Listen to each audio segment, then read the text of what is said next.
October 31st, 1943, 2 a.m. North Atlantic. The waves are mountains. 30-foot swells crash over the bow of USS Borie, sending salt spray across the deck like frozen daggers. The destroyer pitches violently, bow lifting, then slamming down with a shudder that rattles every bolt, every rivet. Inside the cramped bridge, Lieutenant Commander Charles Hutchins grips the railing, his knuckles white. His eyes are locked on the radar screen, watching the green sweep paint the same empty picture it's been painting for hours. Nothing. Then, a blip, small, faint, but unmistakable.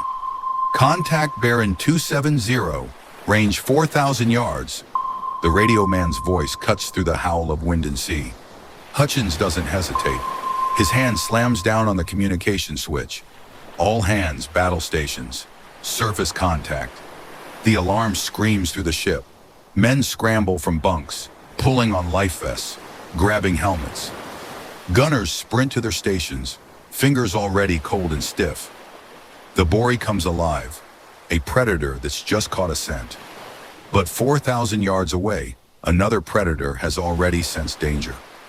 Corvettenkapitan Rolf Heinrich Hauptmann stands in the conning tower of U-405, water streaming off his leather coat. He's been at sea for 2 years. 2 years of hunting convoys, evading destroyers, watching depth charges explode in the deep. In all that time, he hasn't lost a single man. Not one. He planned to keep it that way. Destroyer! Bearing 090! The lookout's voice is tight with fear. Hauptmann swings his binoculars across the black water. There, a shadow against the storm. Low profile, American destroyer class, and it's turning toward them. Dive, dive, clear the bridge! The klaxon wails. Men tumble down the ladder, boots clanging on metal.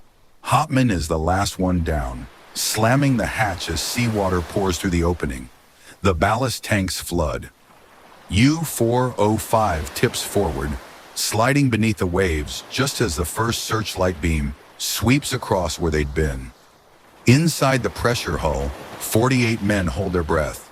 The electric motors hum, silent running, no noise, no movement.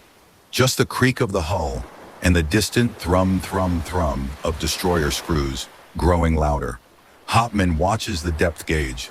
60 meters, 70, 80, and above them, USS Borie circles like a wolf. Hutchins leans over the sonar operator's shoulder. Where is she? Lost contact, sir. She went deep. The bridge falls silent except for the wind. Hutchins' jaw tightens. He knows what's happening down there. The U-boat commander is trying to slip away, using the storm and the depth to mask his signature. But Hutchins has been hunting U-boats since the war began. He knows their tricks. Slow to 1/3, active sonar. Let's light him up. Ping.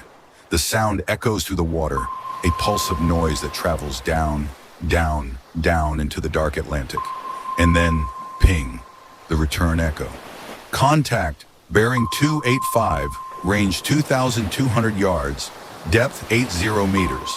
Hutchins smiles. It's not a warm smile. It's the smile of a hunter who's just found his prey. Set depth charges to 80 meters. Prepare firing pattern Delta. The deck crew moves fast. Depth charges, black barrels packed with 300 pounds of TNT, are rolled into position on the stern racks. The arming pins are pulled. Safety levers click into place. Hutchins watches the range close. 1,800 yards, 1,500, 1,200. Fire! The first depth charge hits the water with a splash barely audible over the storm. Then the second, the third, the fourth. They sink fast, black cylinders tumbling through the darkness, pressure building as they fall. Inside U-405, the sonar operator's face goes pale. Wasserbomben, inbound! Hauptmann's stomach drops. He knows what's coming. Everyone does. Hard right rudder, full speed. The U-boat banks, electric motors screaming at maximum power. The crew braces against bulkheads, grabbing pipes, stanchions, anything bolted down. The depth charges are still falling. 80 meters, 70, 60. And then, the ocean explodes. The first charge detonates 50 meters behind them. The shock wave hits like a freight train, a wall of compressed water that slams into the hull with the force of a sledgehammer. Light bulbs shatter. Pipes burst. Men are thrown against metal, gasping as the air is crushed from their lungs. Boom, boom, boom. 3 more charges, each one closer. The hull groans, a deep, agonized sound like a wounded animal. Cork insulation rains down from the ceiling. A valve ruptures, spraying seawater in a high-pressure jet. Damage report, Hopman shouts over the chaos. Stern planes damaged. Port electric motor overheating. We're losing depth control. The deck tilts. U-405 is rising, not by choice, but because she can't hold depth anymore. The bow angles up, 15 degrees, 20, 25. They're going to the surface. Whether they want to or not, Hutchins sees it on the radar first. Contact surfacing, bearing 290, range 1,000 yards. All batteries, stand by. Hutchins grabs the intercom. This is it. When she breaks surface, I want everything we've got on her. Make every shot count. The gun crews train their weapons on the coordinates. The 4-inch main guns, the 40mm Bofors, the 20mm Oerlikons. Every barrel pointed at the same patch of black ocean. Waiting. The sea churns. Foam erupts as the conning tower breaks the surface. Water cascading off the steel. Running lights still dark. For one moment, U-405 sits exposed in the searchlight beam, caught like a prisoner in a spotlight. Then her deck guns swing toward the Borie. Open fire! The night explodes into thunder and light. The 20mm guns on U-405's conning tower open up first. Rapid bursts of tracer fire that scream across the water in glowing chains. Red, green, white. They rake the Borie's superstructure, sparking off metal, punching through thin plating. A gunner on the Borie's forward mount drops, clutching his shoulder. But the Borie's guns are bigger. The 4-inch cannons roar, massive shells that shriek through the air and slam into the U-boat's conning tower with devastating force. The first shell hits the bridge. Metal explodes inward. The second shell rips through the deck plating, sending shrapnel in every direction. The German gunners on the 88mm deck gun scramble to load, but they never get the chance. A 40mm Bofors round catches the loader in the chest. He crumples. Another round tears through the breech mechanism, shredding metal and flesh alike. The gun captain tries to drag his wounded loader to safety, but a burst from a 20mm Oerlikon cuts him down. Within seconds, the 88mm gun is silent. Its crew, dead or dying. Hopman watches from the shattered remains of his bridge, blood running down his face from a shrapnel cut. His U-boat is being torn apart. The conning tower is riddled with holes. Fires are starting on the deck. Men are screaming, but they're still afloat. And as long as they're afloat, they can fight. Load the torpedoes! Get me a firing solution on that destroyer! Hutchins sees the torpedo tube swing toward him. He's seen it before. The moment when a wounded submarine decides it has nothing left to lose. The moment when it tries to take you with it. His mind races through the options. They can turn away, try to evade, but that gives the U-boat time. Time to dive again. Time to escape. Time to kill another convoy. No, not this time. All ahead full. Helm, steer directly for the target. The helmsman's head snaps around. Sir? You heard me. Ram her. The bridge crew freezes for half a heartbeat. Then training takes over. The helmsman spins the wheel. The engine room telegraph clangs to full ahead. Deep in the ship, the boilers roar, feeding steam to the turbines. USS Borie surges forward, picking up speed. 20 knots, 25, 30, bow wave rising, wake churning white, heading straight for U-405. Hopman sees the destroyer turn, sees it accelerate, and he understands immediately what's about to happen. Torpedoes ready, the weapons officer shouts. But it's too late. The Borie is too close, too fast. Brace for impact! The bow of USS Borie hits U-405 just forward of the conning tower. The sound is like the world breaking. Metal screams, rivets pop like gunfire. The Borie's bow crumples, steel plates buckling, frames twisting, the entire forward section folding in on itself like paper. The impact throws men off their feet on both vessels. On the Borie, sailors are hurled against bulkheads.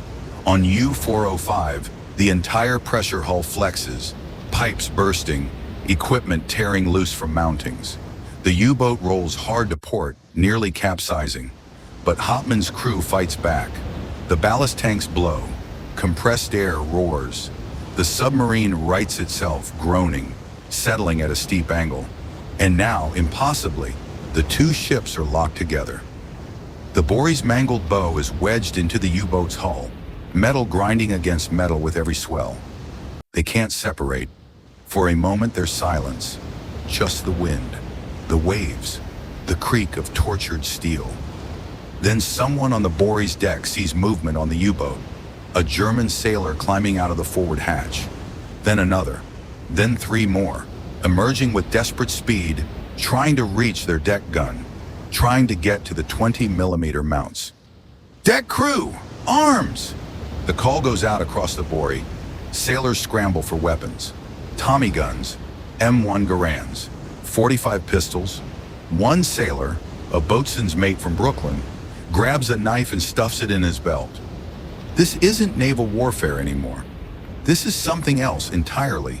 The first German to reach the 20mm gun gets his hands on the grips just as a burst from a Thompson submachine gun stitches across his chest. He falls backward into the conning tower hatch. Another German emerges with a Luger pistol. He fires twice. Wild shots that spark off the Borie's deck plating. Return fire comes from three directions at once. The German drops. On the U-boat's foredeck, a young sailor, maybe 19, tries to run for cover. A rifle round catches him in the leg. He goes down, screaming in German, crawling toward the conning tower. An American sailor on the Borie's bow, so close he could jump to the U-boat, raises his rifle. But he doesn't fire. "Get below," he shouts in broken German. "Geh runter." The wounded German looks up, eyes wide with shock and fear. Then he crawls faster, disappearing into the hatch. But not everyone shows mercy. A German officer appears on the conning tower with a machine pistol. He fires a long burst that rakes the Borie's deck. A sailor falls, clutching his stomach. Another takes a round through the shoulder. The response is immediate and overwhelming. Every gun on the Borie's forward section opens up. 30 caliber, 45 caliber, rifle rounds. The conning tower becomes a wall of sparks and ricochets. The German officer jerks, once, twice, then topples over the side into the black water. Inside U-405, it's chaos. Water is flooding through ruptures in the pressure hull. The collision tore open seams that were never meant to be exposed on the surface. The bilge pumps are screaming, but they can't keep up. Seawater sloshes across the deck plates, ankle deep and rising. Hutchins stands in the control room, bleeding from a dozen cuts, uniform soaked. His boat is dying. He can feel it. The way she's settling, the angle of the deck, the sound of water rushing into compartments that should be dry. "Status!" he shouts. "Forward battery compartment flooding. We've lost pressure integrity. Hull breaches in 3 locations." One of his officers grabs his arm. "Herr Callot, we have to abandon ship." Hutchins shakes him off. "No, not yet. Get me separated from that destroyer. If we can break free, we can dive." "We can't dive! The dive planes are jammed. The forward tanks are flooded. Sir, we're sinking." A shell from the Borie punches through what's left of the conning tower, exploding inside the radio room. The blast blows out the control room hatch. Smoke billows in. Men are coughing, stumbling, and still the water rises. Hutchins looks around at his crew. Boys, most of them. Kids who trusted him, who followed him through 2 years of war without losing a single man. He's about to lose all of them. "Prepare to abandon ship," he says quietly. "Get the life vests. Get topside. Stay together." On the Borie, Hutchins watches through binoculars as Germans begin emerging from the U-boat's hatches. Hands raised, some without life vests, some wounded and limping. Cease fire! Cease fire! The guns fall silent. The sudden quiet is almost worse than the noise. Now you can hear everything. The screams of wounded men, the groan of metal, the hiss of steam from ruptured pipes, and the two ships are still locked together. Hutchins keys the intercom. Engine room, give me reverse thrust. Slow and steady. Let's see if we can back off. The engines reverse. The propellers churn. The Borie shudders. Metal grinding, but doesn't move. She's wedged too deep. The U-boat is literally pinned to her bow. Then a wave hits. A big one. It lifts both vessels, twisting them, and with a shriek of tearing metal, they separate. The Borie lurches backward, free at last. U-405 wallows in the swell, sitting low in the water, bow down, stern rising. She's going. Hopman knows it. His crew knows it. They're already in the water. 48 men clinging to wreckage. Life vests. Each other. The North Atlantic in November. Water temperature just above freezing. Survival time, maybe 20 minutes. The U-boat's stern lifts higher. The bow disappears beneath the waves. She's sliding under, slowly at first, then faster, and then she's gone. Just a swirl of bubbles, some floating debris, and 48 men in the water, crying out for help. Hutchins stares at the men in the water. 48 German sailors, boys really, thrashing in the waves. Some already going quiet, hypothermia setting in fast. Others screaming for help in German, in broken English, in wordless terror. They're enemies. 30 minutes ago, they were trying to kill his crew. But now they're just men drowning in the dark. Sir, his executive officer stands beside him. We have nets and lines ready. Permission to begin rescue operations? Hutchins opens his mouth to give the order. Then the sonar operator's voice cuts through the bridge. Contact, bearing 180, range 1,500 yards. Possible torpedo in the water. Every man on the bridge goes rigid. Another U-boat, or a torpedo from U-405, fired before she went down, still running, searching for a target. The choice hits Hutchins like a physical blow. Stay and rescue the Germans, and risk his entire crew, 180 men, to a torpedo they can't see, or run. Save his ship. Leave the Germans behind. There is no good choice. There is only the choice a commander has to make. Hard right rudder, all ahead flank. Get us out of here. The helmsman doesn't hesitate. The wheel spins. The Borie heels over hard, engines roaring back to full power. She accelerates away from the debris field, away from the men in the water. Hopman treads water, watching the destroyer's lights grow distant. He understands. He'd have done the same thing. Around him, his men are calling out, some to God, some to mothers, some just making sounds that aren't quite words anymore. The cold is unbearable. It's in his bones now, in his lungs.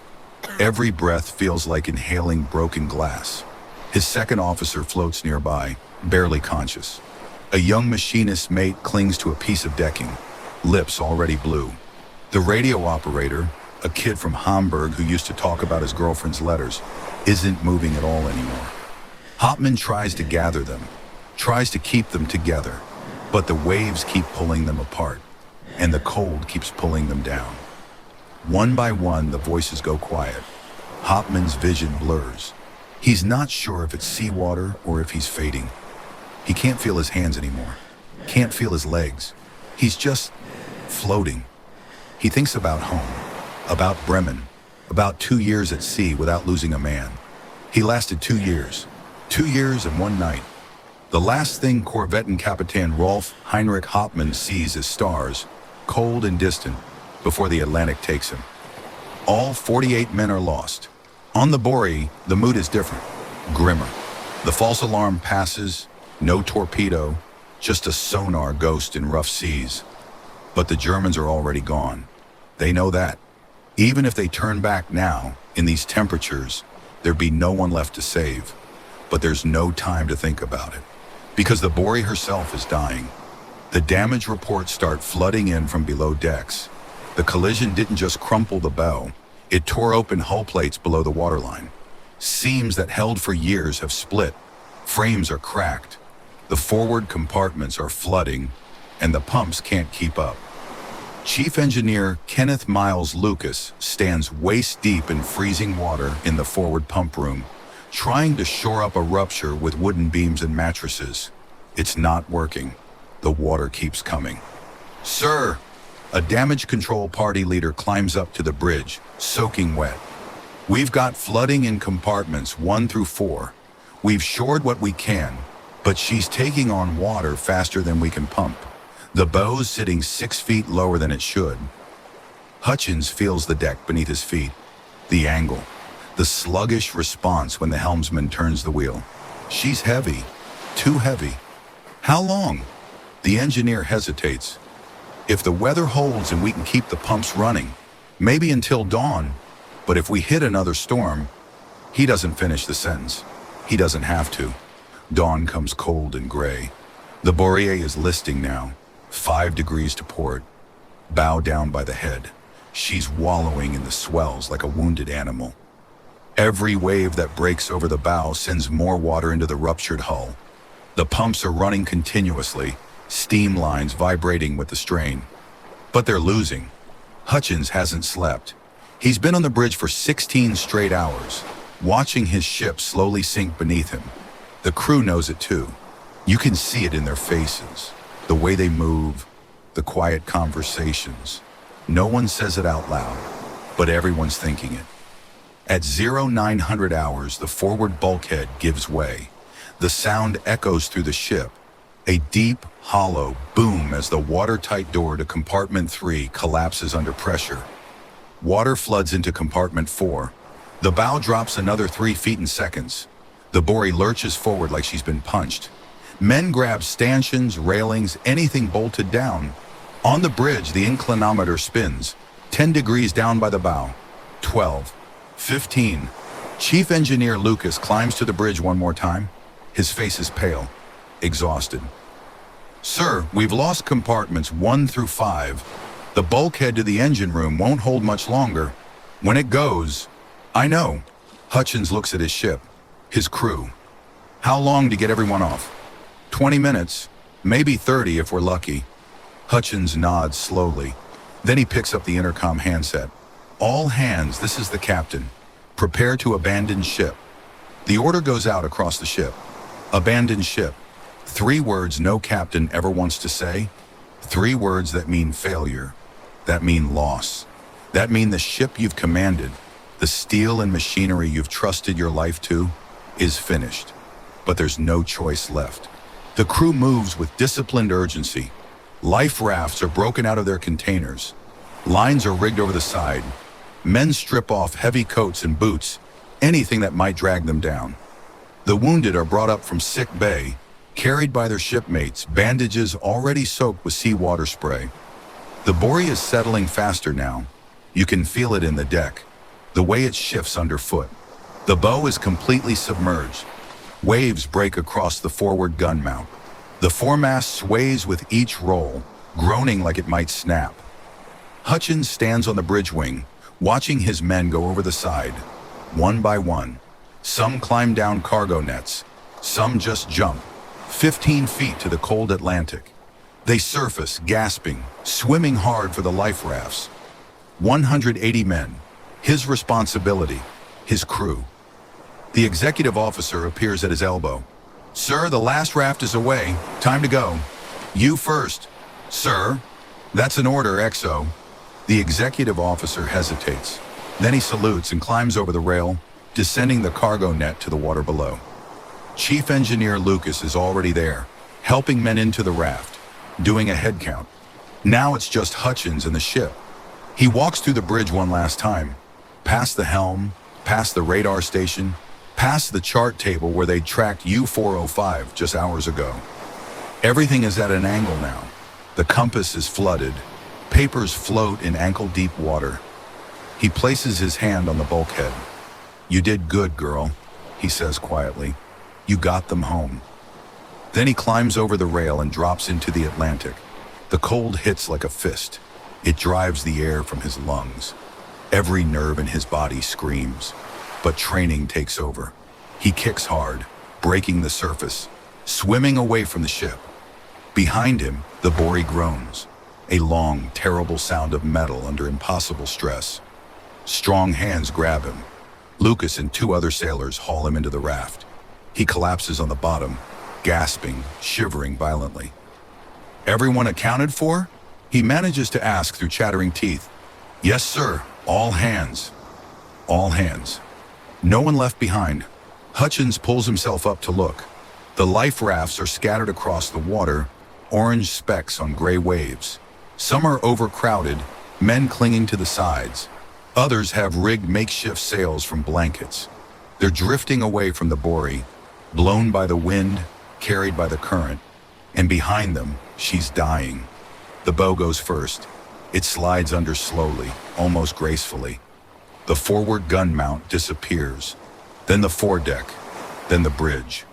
Water pours through every hatch, every vent, every opening. The stern rises higher as the bow pulls her down. The screws break the surface. Massive bronze propellers, dripping seawater, still and silent now. She hangs there for a moment, balanced between sea and sky, and then she slides. The stern lifts vertical, pointing at the clouds like an accusing finger. The depth charge racks break loose, tumbling into the water. The ensign, the American flag, still flies from the mast, whipping in the wind. Then she's gone, just like that. USS Borie DD-215 disappears beneath the North Atlantic at 16:47 hours, November 1st, 1943. The same ocean that took U-405, the same ocean that took Hopman and his crew. In the rafts, no one speaks. Some men weep quietly. Others just stare at the spot where she went down, where the water is still churning, still bubbling with trapped air. A few pieces of debris float to the surface. A life jacket, some wooden planking, a sailor's cap. That's all that's left. Hutchins sits in the raft, shivering, watching the debris scatter. He thinks about the German sailors, about Hopman, about 48 men in the water, calling for help, about the choice he made. He'll think about that choice for the rest of his life. The rescue comes 6 hours later. Another destroyer, USS Goff, picks up their radio signal and comes racing in at flank speed. By then, the rafts are scattered over 2 miles of ocean. Some men have hypothermia, others have injuries from the battle or the evacuation, but they're alive, all of them. 180 men went into the water. 180 men come out. The Goff's crew hauls them aboard one by one, soaking, shivering, exhausted. Blankets are distributed, hot coffee, medical care for the wounded. Men collapse on the deck, too tired to move, just grateful to be on something solid. Hutchins is the last one pulled aboard, as tradition dictates, as honor demands.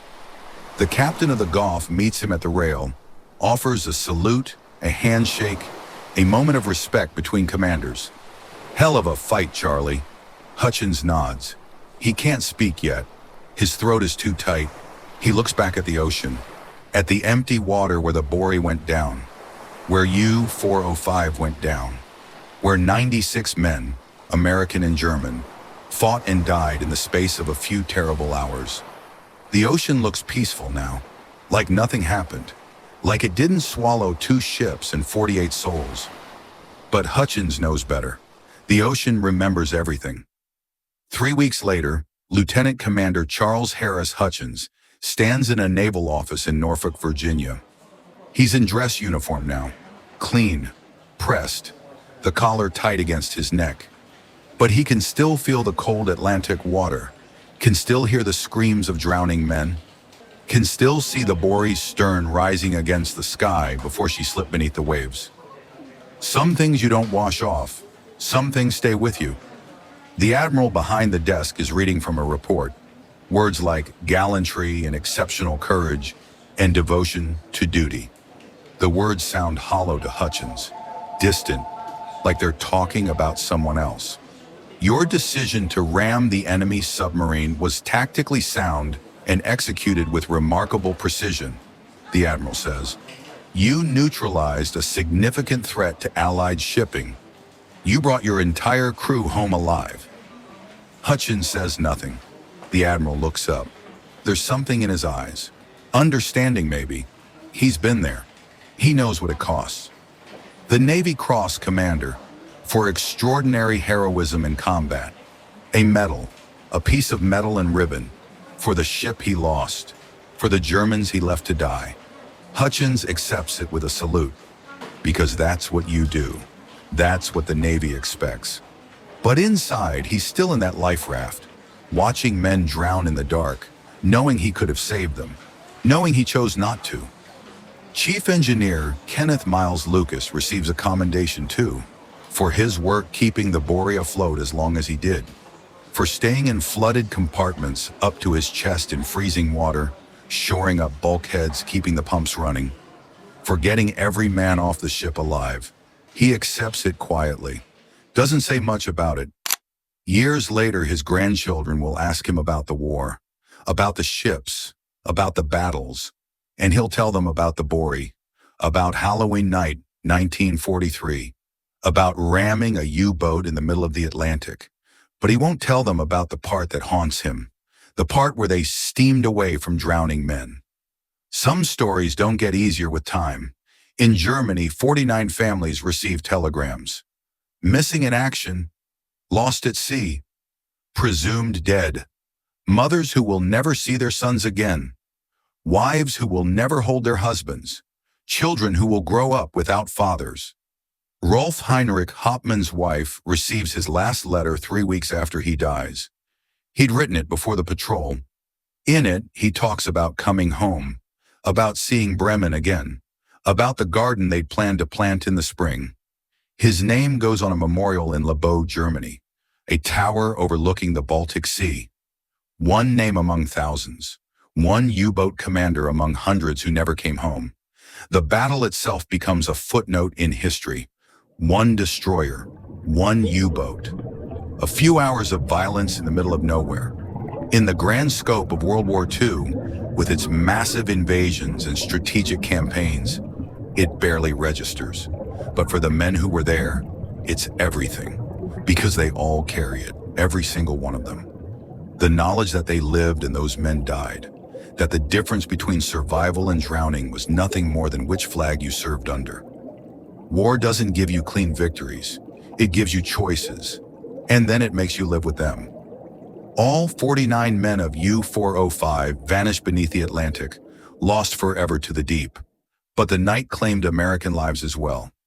27 sailors of USS Borie, 3 officers and 24 enlisted men, never made it home, not from battle, but from the brutal cold, the storm, and the unforgiving sea that swallowed their rescue effort. Today their names stand in stone, on memorials and naval records and in family Bibles. Their voices are silent but never forgotten. And this battle endures not only as a victory, but as a sacrifice paid in full. Hutchins survives the war. He commands other ships, fights other battles. But he never forgets the Borie, never forgets Hauptmann, never forgets that Halloween night when the ocean took everything. Somewhere in the North Atlantic, 2 miles down, USS Borie and U-405 rest on the ocean floor. Not far apart, probably, maybe a few hundred yards. Close enough that if you could see them both, you'd understand how similar they are. 2 ships, crews who did their duty, both lost to the same cold water, the same dark depths, the same war that consumed millions and remembered so few.